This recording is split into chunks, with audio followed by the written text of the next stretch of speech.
Good evening, I'm Sean Green with a look at sports. In what was Barbados' first event of the 2019 Pan American Games in Lima, Peru, Matthew Wright finished 10th in the Open Men's Triathlon in 1 hour and 51 minutes after putting in a commendable performance today. The race was actually won by Mexico's Cristiano Grajales. CBC's Anne-Marie Burke is in Peru and filed this report. Matthew Wright may not have made the medal podium, but he put in a really good showing at today's triathlon event at the Pan American Games here in Peru. What I can tell you is that Matthew, for much of the race, actually held his own within the lead pack. He had to conquer a 1,500-meter swim, a 50-kilometer bike, and a 10K run. It was in the latter stages of the 10K run that he actually met most of his competition. Matthew is recovering from an injury that would have affected his run. Nevertheless, he would have put in a creditable performance. And this is what he had to say after the race. I had a pretty good swim. You know, with the sea and the waves and stuff, you know, I'm definitely very comfortable, you know, in this sort of swim. So, you know, I was pretty in a good position after the first lap. I managed to bridge back up to the guys at the front and kind of settled in. I knew that that first lap up the hill was going to be really tough, so I didn't want to go too hard in the back end of the swim. And, you know, as it was like that hill, that first hill was like max effort. You know, to be honest, that hill, each lap of the bike, you know, 6 times up that hill was a monster. So it was a really tough bike, and I knew that was going to hurt a lot of guys' legs. So I tried to just, you know, gauge my effort on the bike, you know, be smart, not, you know, get caught up with, you know, putting down too much power. And then in the run, you know, as I said before, you know, I had a little bit of an injury about a month ago. I had to take 7 to 10 days out of running. So, you know, with a hard 10K after a really hard race like that, you know, I just didn't have that deep, you know, endurance and fitness that I needed.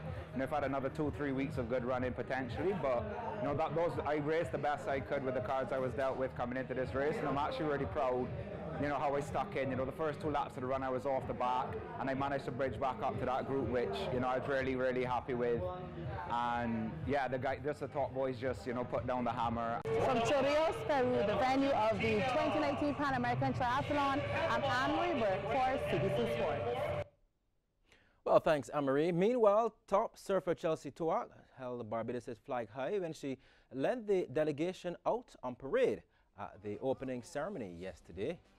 And it's the debut for surfing at the Games, and she was honored as flag bearer for the island of Barbados. And there they are.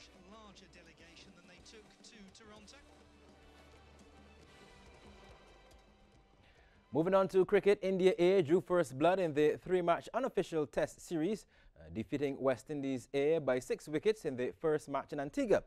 Resuming the 4th and final day, needing 66 runs, chasing 96 for the victory this morning, the visitors reached the target on 97 for 4, and Barak top scored with 28. Rakeem Cornwall picked up 2 for 18, while 1 wicket apiece went to Shamar Holder and Jamal Warrican. So brief scores again in that match: West Indies A 228 and 180, India A 315 and 97 for 4, winning by 6 wickets. The second unofficial test is set for July 31st to August 3rd in Trinidad and Tobago.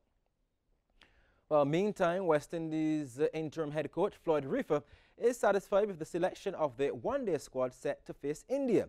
The squad was announced yesterday with familiar faces back in the fold and the exclusion of a few. Reifer says it's a balanced bunch as they look to rebuild for the 2023 World Cup. It's nice to have Kimo back and Roston as well. I think that, you know, Roston there brings a bit of balance into the team. Looking forward to, you know, the series. I think that we have a lot to build on from the World Cup. Yes, we have retained, you know, players from the World Cup, so there's a lot to build on. There's some good positives, like I said before, you know, in Hope and Hetty and Puran, who did very well in the World Cup, Cottrell as well. You know, Jason Holder, the captain, he's very good all around there. So I think that there's a lot to build on, and we are looking forward to the series. Yes, Chris is there, and you know, Chris in the squad is very valuable, a very valuable player. He lends a lot to the dressing room, and it's great to have him. In terms of Andre Russell, you know, he just had a surgery, so it's difficult to bring him back into a 50-over format where it takes a lot more of the body. You will see that he's in the T20 squad as a batsman, So it's a difference in terms of, you know, the T20 format to the 50-over format. On the local scene, Carlton needed just over half of an hour to wrap up an 8-wicket win over Gladiola at Rice's on the final day of the second series of matches in the BCA Elite Division. Needing just 43, Carlton reached the target for the loss of 2 wickets. At Paragon, the BDF made 66 and 193. Corner Point Wanderers made 94. And resuming the day, they needed 152 for the win with 9 wickets in hand. Here's a bit of the early action. Resuming on 10 for 1 and after losing the early wicket of Ian Boyce Cheapley, Rashawn Primus too had the life being put down here. But he quickly put that behind him, smashing away over Wai Long On to get going with a 6.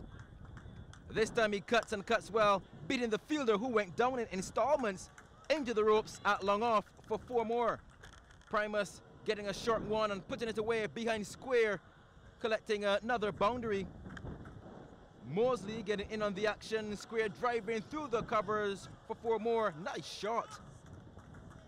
But Primus was the main destroyer, smashing through point for 4 more to go on to 42 as they went to the water break at 69 for 2. Well, they went on to take that game over at Bayfield. Wildy, they beat Crane Resort, St. Catherine by 9 wickets. Scores Wildy 334 and 20 for 1. St. Catherine 185 and 168. And 3 Ws, UWI 270 and 67, that is, for 9 and 100 for 5. Massey Stores Spartan 277. That's